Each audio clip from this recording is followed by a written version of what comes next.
Welcome back to Houston Newsmakers and to Dr. Chrissy Whitbeck, Superintendent of the Fort Bend ISD. Thank you for being here. Really appreciate you being here. My pleasure. We want to talk about something. You got a ballot issue for Fort Bend County voters that I wanted to talk about. It's called the VATRE, which people are, well, what is that? Well, I want to tell you what the wording is. I want to tell people what the wording could be confusing to some. This is what the wording is. Voters are being asked to vote yes or no on this language. It is to ratify the ad valorem tax rate of 1.2101 in Fort Bend County School District for the current year, a rate that will result in an increase of 7.31% in maintenance and operations tax revenue for the district for the current year as compared to the preceding year, which is an additional $47.66 million.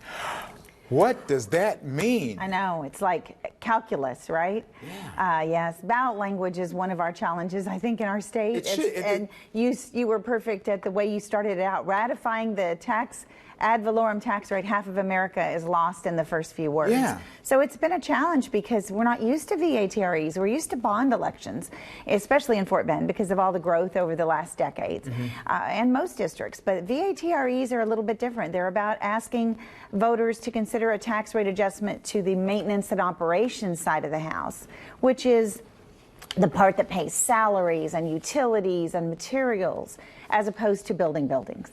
So that's the biggest difference. And in order to do anything different, we must go to the voters.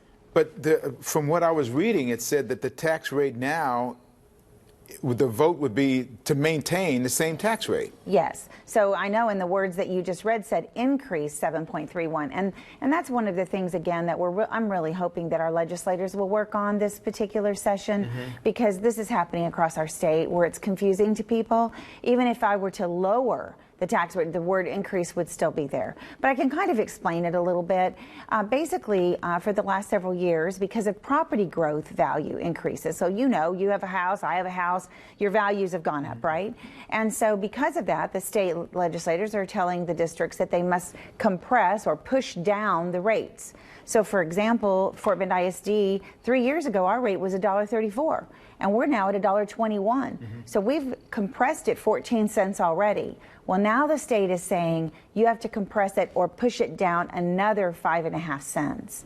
And so what we're basically asking the taxpayers to do in Fort Bend ISD is leave it alone. Got it. And that's why it has to go to a ballot. And then we have several things that we want to accomplish by asking them to leave it alone. But I will tell you that $1.21 is a very low rate in the area, other than Houston. Houston will always be lower. It has so much property wealth with the downtown Houston, with all of the industry. But for suburban, urban / districts, no one's going to be quite as low as Houston. And we're very competitive. And I noticed that there's some shortfalls, though, in the budget. Is that correct? And is this some of the money that will be used to kind of help filled in some of that gap? Some of it. And when we use the word shortfall, immediately everyone thinks, oh my, what happened? Who did what?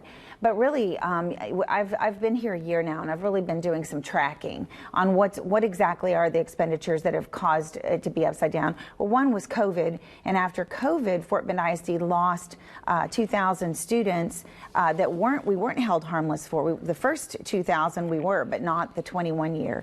So that was about $18 million. But what really is the biggest issue are some other things that have been cut. So one of the things is instructional materials allotment. That's how we buy textbooks. It's how we buy workbooks. That budget has been cut from the state. Also, the technology allotment, how we buy iPads, software. And fast growth allotment has been cut. So for us, that's $21 million right there.